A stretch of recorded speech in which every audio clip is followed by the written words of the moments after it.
You are listening to Uranium Spotlight, your weekly podcast on the forces shaping the global uranium fuel market, sponsored by PurePoint Uranium Group. Uranium Spotlight isn't just a podcast, it's a platform. Visit uraniumspotlight.com, featuring in-depth market briefings, sector analysis, and the free Uranium Investor Foundation series. Essential reading for understanding today's nuclear fuel landscape. If uranium matters to you, you're in the right place. And now, your host, Chris Frostad.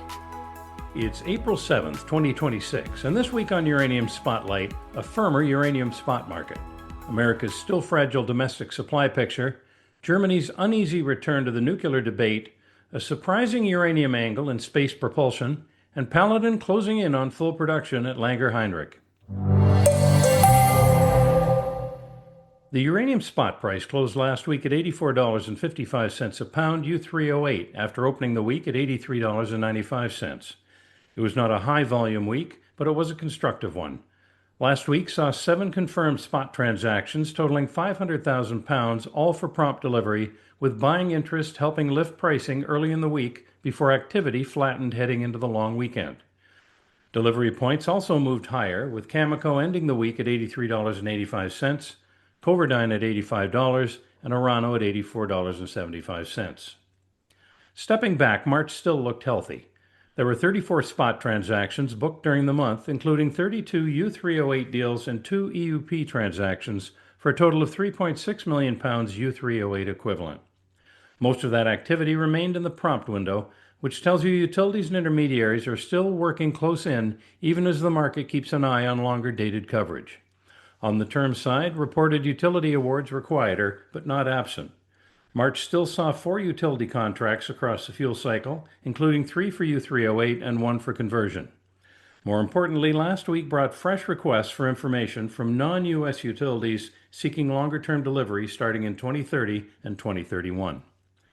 The long-term uranium price remains $90 a pound, reflecting the March month-end reading. That matters because even in a quieter weekly market, the broader structure still points to a sector where near-term buying is active and longer-term requirements continue to build in the background. For investors, the key takeaway is that even a moderate week was enough to move price higher, which suggests the spot price remains thin and responsive to relatively small increments of demand. One of last week's more interesting uranium stories came from the latest U.S. production data, because it showed real improvement without changing the bigger picture. U.S. uranium concentrate production in the fourth quarter of 2025 reached 1,043,474 pounds U3O8. That was up 217% from the third quarter and helps take total 2025 U.S. production to 2.16 million pounds.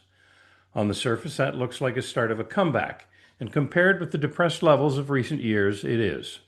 But context matters. Even if that fourth quarter pace could be maintained all through 2026, annualized U.S. output would only be as little as 4 million pounds.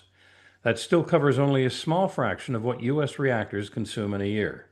So yes, domestic production is rising, but no, the United States is nowhere near self-sufficiency. This is still a market heavily dependent on foreign supply. And that foreign dependence is not especially comfortable. Canada remains the largest and most dependable supplier, which is a real advantage for the United States. But beyond Canada, the supply picture gets more complicated. Australia is an ally, but its domestic politics remain ambivalent towards nuclear development. Kazakhstan, Uzbekistan, and Namibia are important suppliers, but they sit in a geopolitical environment that is far less stable from a Western procurement perspective.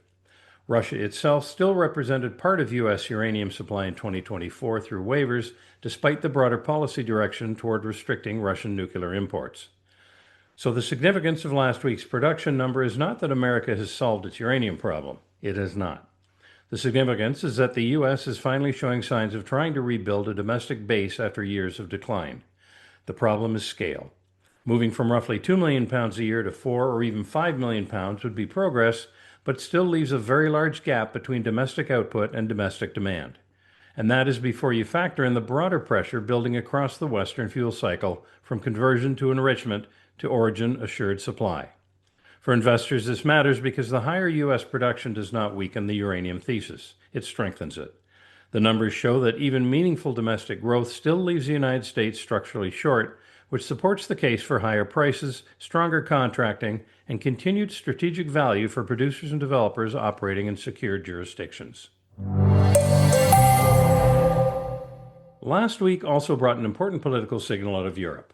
Germany's economy minister publicly reopened the nuclear debate by arguing that Germany must decide whether it wants to remain dependent on gas or re-engage with nuclear technology. In another environment, that might have sounded theoretical. Last week, it did not. It sounded like a country confronting the consequences of its own earlier choices. Germany shut down its last reactors in 2023, closing the chapter on a policy shift that followed Fukushima and was later pushed through even as Europe was already struggling with energy security after Russia's invasion of Ukraine. At the time, critics argued that Germany was removing a major source of clean baseload power without a credible replacement. Events since then have only sharpened the argument. Gas became more strategically important, then more expensive, then more uncertain. Last week's discussion revived that reality in very real, direct terms. What makes this story relevant now is that Germany is not really debating nuclear from a position of comfort. It is debating nuclear because the alternatives are becoming more painful. If gas markets tighten, if geopolitical risk remains elevated, and if industrial power prices stay under pressure, the cost of excluding nuclear from the conversation becomes harder to defend. Even if Germany does not restart its old fleet, the simple fact that senior policymakers are again speaking openly about nuclear as a serious option tells you the political ground is shifting. And that matters beyond Germany. Europe's largest economy helped define anti-nuclear sentiment for years. So when Germany starts revisiting the question, it sends a signal far beyond Berlin. It tells investors that nuclear is no longer being discussed only as a long-term climate tool or a niche grid stability asset. It's being reconsidered as a strategic necessity in an energy system that has become more fragile, more expensive, and more exposed to geopolitical shocks. This does not mean Germany is about to reverse course overnight. Politics in Germany remain complex, and any return to nuclear would be slow, contested, and operationally difficult. And that is not really the point for uranium investors. The point is that last week added another example of a major industrial economy rediscovering the value of firm power after learning the hard way what happens when you remove it. For investors, this matters because every serious reevaluation of nuclear in a major economy reinforces the long-term demand case. Even where reactors are not restarted immediately, the policy decision is becoming harder to ignore, and that supports the argument that uranium demand is likely to prove more durable and more politically resilient than many still assume. Our next story from last week came from outside the power sector entirely, but it still speaks to uranium's strategic relevance. Researchers at the University of Alabama in Huntsville and Ohio State described a nuclear thermal centrifuge concept for space propulsion that could dramatically outperform conventional chemical rockets and even exceed the performance targets currently being pursued by NASA and DARPA under the DRACO program. The concept is ambitious. It uses liquid uranium in a spinning torus to superheat hydrogen, potentially pushing specific impulse towards 1,500 seconds. For comparison, chemical rockets appear to top out around 450 seconds, while current government-backed nuclear thermal targets sit closer to 900 seconds. In practical terms, that kind of jump would not just be an engineering curiosity. It could materially change what is possible in deep space missions, including cutting transit times to Mars. Now, to be clear, this is not a near-term source of uranium demand on the scale of reactor fuel. The design still has technical problems to solve, including issues tied to fission products, hydrogen bubbles, and fuel behavior. And the first demonstrations likely to fly in the next couple of years are targeting more modest performance. So this is not a story about immediate uranium consumption, it's a story about direction. What makes it interesting for investors is that it broadens the frame. Uranium is usually discussed as a commodity linked to electricity generation, and rightly so. But last week's story has a reminder that uranium is also part of a larger strategic technology stack. As countries think about energy security, defense, advanced transport, space capability, and high-performance industrial systems, uranium keeps showing up. Not always in commercial-sized demand today, but increasingly in the technologies governments and institutions want to back for tomorrow. That matters because strategic materials tend to become more valuable as their use cases expand, especially when supply is already tight.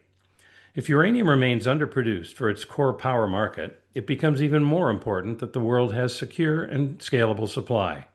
That does not just matter for utilities, it matters for every adjacent technology pathway that depends on nuclear systems becoming more capable, more mobile, and more widely deployed.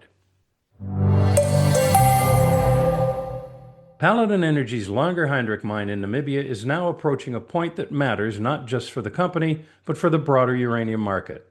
After restarting in 2024, Langer Heinrich is expected to reach full production by the end of June. That's a meaningful milestone because genuine new supply has been slow to emerge, and even restart stories have taken longer than many investors expected. The ramp has been steady rather than spectacular. In the second quarter of fiscal 2026, uranium oxide production rose to 1.23 million pounds from 1.07 million pounds in the prior quarter. Year-to-date production reached 2.3 million pounds, and the company remains on track for 4 to 4.4 million pounds for the full fiscal year. At nameplate capacity, the mine is designed to produce 6 million pounds annually. Just as important, economics are improving alongside output. Sales volumes nearly tripled quarter over quarter to 1.43 million pounds. The realized price was $71.80 a pound, and unit production costs fell to $39.70 a pound. The bigger message here is timing. Langer Heinrich is a reminder that even a restart with infrastructure already in place still takes years to reach full stride. In this case, the restart decision came in 2022. Commercial production was declared in 2024, and full nameplate capacity is only now coming into view.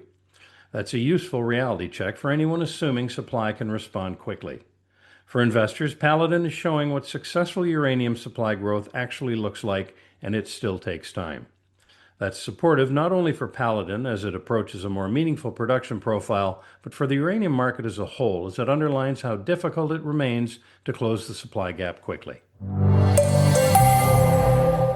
You've been listening to Uranium Spotlight, your weekly podcast dedicated to the latest developments shaping the uranium fuel market and its role in the global energy landscape, sponsored by PurePoint Uranium Group. While our passion for the sector is undeniable, nothing discussed here should be considered investment advice. Our mission is to provide a clear, balanced view of the forces influencing uranium prices and the nuclear fuel cycle. For deeper analysis and market briefings, visit uraniumspotlight.com. Join us again next Tuesday for another edition of Uranium Spotlight.